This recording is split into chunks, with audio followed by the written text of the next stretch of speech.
রাগ যারা নিয়ন্ত্রণ করবে, রাগ নিয়ন্ত্রণের 4টা উপকার মনে রাখবো। জোরে বলেন কয়টা? 4টা উপকার। রাগ নিয়ন্ত্রণের 4টা উপকার আমরা মনে রাখবো। 1 নাম্বার, এই দুনিয়াতে যারা রাগ নিয়ন্ত্রণ করবে তারা আল্লাহর রাগ থেকে বেঁচে যাবে। আমি আবার বলছি, যারা নিজের রাগকে নিয়ন্ত্রণ করবে তারা আল্লাহর রাগ থেকে বেঁচে যাবে।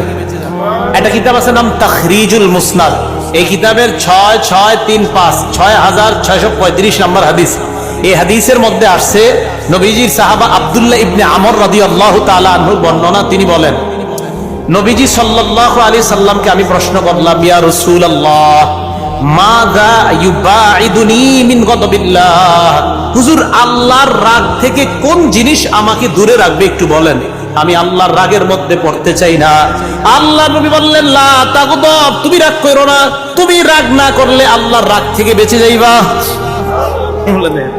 নবীজিকে বললেন, হুজুর আমি আল্লাহর রাগ থেকে বাঁচবো, এই রাগ থেকে বাঁচার কি উপায়? নবী কয়, তুমি রাগ করো না।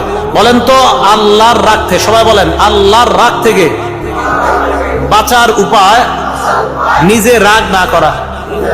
বলেন, যদি নিজে রাগ না করি কে রাগ করবে না? আমি যদি রাগ না করি আমার উপর কে রাগ করবে না? আল্লাহ রাগ করবেন। তাহলে আল্লাহর রাগ থেকে বাঁচার সবচেয়ে বড় 1 নম্বর উপকারী, রাগ না করার উপকার হলো আল্লাহর রাগ থেকে বাঁচা যাবে। রাগ নিয়ন্ত্রণের 2 নম্বর উপকারিতা বলবো। 2 নম্বরটা বললে তো খুশি হয়ে যাবেন সবাই।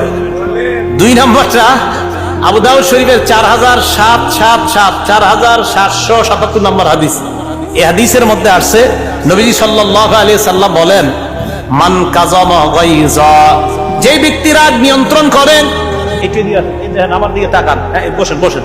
রাগ নিয়ন্ত্রণ, আমি ওনার একটা ঘুষি মারতে পারি, দেখেন রাগ নিয়ন্ত্রণ করে। ওয়া হুয়া কাদিরুন আলা আইয়ুনফিজা, নবীজি বলেন যে ব্যক্তি রাগ প্রয়োগ করার ক্ষমতা থাকা সত্ত্বেও প্রয়োগ করে না,